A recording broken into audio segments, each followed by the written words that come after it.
ଜିଲ୍ଲା ସ୍ତରୀୟ ଅନ୍ତର୍ଜାତୀୟ କନ୍ୟା ସନ୍ତାନ ଦିବସ ପାଳନ, ଖଣ୍ଡପଡ଼ା ଛାତ୍ରୀଙ୍କ କୃତିତ୍ୱ ଅର୍ଜନ। ନୟାଗଡ଼ ଜିଲ୍ଲା ପରିଷଦ ସୃଜନ ସଭାଗୃହଠାରେ ଜିଲ୍ଲା ସ୍ତରୀୟ ଅନ୍ତର୍ଜାତୀୟ କନ୍ୟା ସନ୍ତାନ ଦିବସ ମହାସମାରୋହ ଜିଲ୍ଲା ଶିକ୍ଷା ବିଭାଗ ଏବଂ ଜିଲ୍ଲା ଶିଶୁ ସୁରକ୍ଷା ୟୁନିଟ୍ର ମିଳିତ ଆନୁକୂଲ୍ୟରେ ଅନୁଷ୍ଠିତ ହୋଇଯାଇଛି।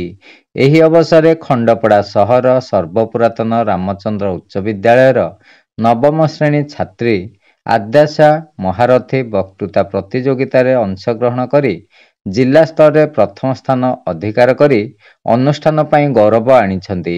ଜଣେ କୃତି ଛାତ୍ରୀ ଭାବେ ଜଣାଶୁଣା ଆଦ୍ୟାଶା ଖଣ୍ଡପଡ଼ା ସହର ସ୍ୱେଚ୍ଛାସେବୀ ଓ ସଂଗଠକ ନରେନ୍ଦ୍ର କୃଷ୍ଣ ମହାରଥୀଙ୍କର ଏକମାତ୍ର କନ୍ୟା ଅଟନ୍ତି।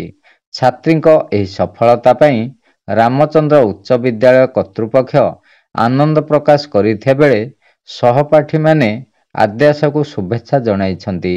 ଶିବନାରାୟଣ ଦାସଙ୍କ ରିପୋର୍ଟ, ଖଣ୍ଡପଡ଼ା ବାର୍ତ୍ତା।